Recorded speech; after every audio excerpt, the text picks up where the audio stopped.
नमस्कार, पूनमचे स्वयंपाकघर या यूट्यूब चॅनलमध्ये आपल्या सर्वांचे स्वागत। आज आपण बनवतोय रेस्टॉरंटमध्ये मिळतो तसा लच्छा प्याज।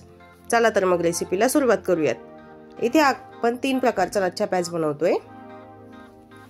त्यासाठी मी येथे मध्यम आकाराचे कांदे घेतलेत। मी इथे 5च कांद्याचा वापर करणार आहे।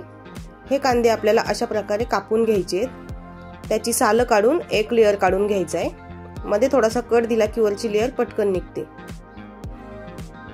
असंच आपण सर्व कांदे सोलून त्याच्या रिंग शेप मध्ये त्याला कट करून घ्यायचे।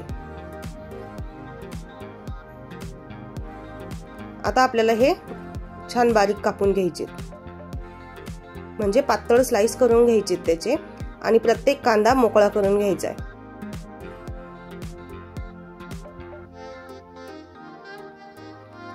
अशाच प्रकारे आपण एक एक लेयर यातली सर्व काढून मोकळी करून घ्यायची आहे। आता मी इथे सर्व कांदा असाच कापून घेईल।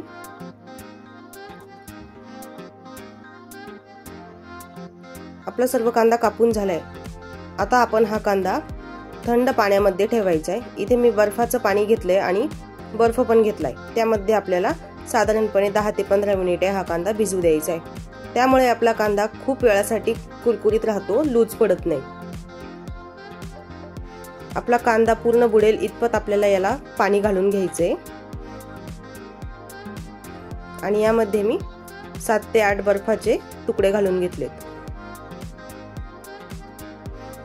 थंड पाण्यामुळे कांदा खूप वेळ कुरकुरीत राहतो।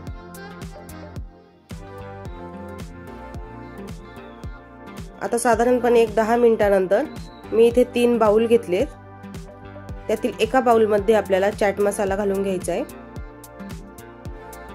त्यातच आपल्याला अर्धा चमचा लाल काश्मीरी मिरची पावडर, अर्धा चमचा धना पावडर, अर्धा चमचा जिरा पावडर हे घालून घ्यायचे। आता दुसऱ्या बाउल मध्ये आपल्याला चटणी घालून घ्यायची। ही आपण हिरवी चटणी बनवतो तीच रेग्युलर चटणी आहे, कोथिंबीर आणि पुदिनाची।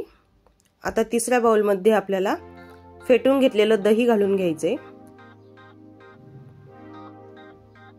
आपण पुदिन्याच्या चटणीमध्ये मीठ घातलेलं होतं, त्यामुळे दुसरे जे 2 बाउल आहेत त्यामध्ये आपल्याला मीठ घालून घ्यायचे। आता आपले 15 मिनिटे झाली आहेत। कांदा पाण्यामध्ये छान भिजलाय। आपण तो साईडला काढून घेऊयात।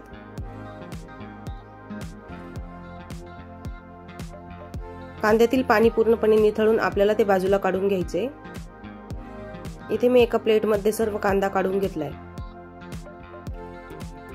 आता आपल्याला ह्या तिन्ही मिश्रणामध्ये हा कांदा डिप करून घ्यायचा आहे। आधी मी ग्रीन चटणी मध्ये हा कांदा छान मिक्स करून घेते।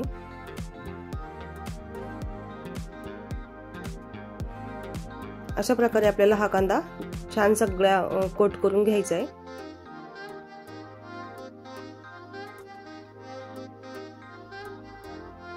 मस्त दिसतोय ना आपला कांदा। आता आपण दह्यामध्ये उरलेला कांदा थोडासा डिप करून घेणार आहोत।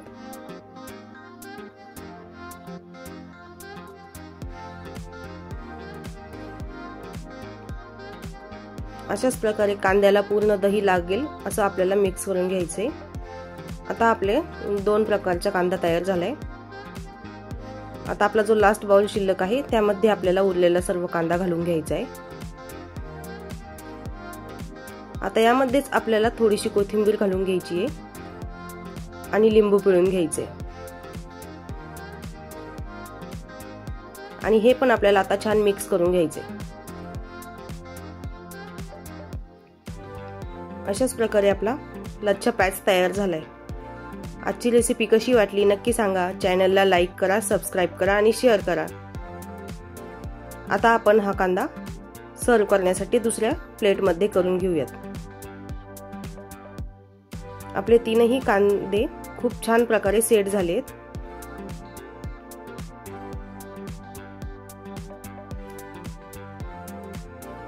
आता मी इथे एका प्लेट मध्ये हे 3ही कांदे जो लच्छा प्याज आहे तो काढून घेतलाय।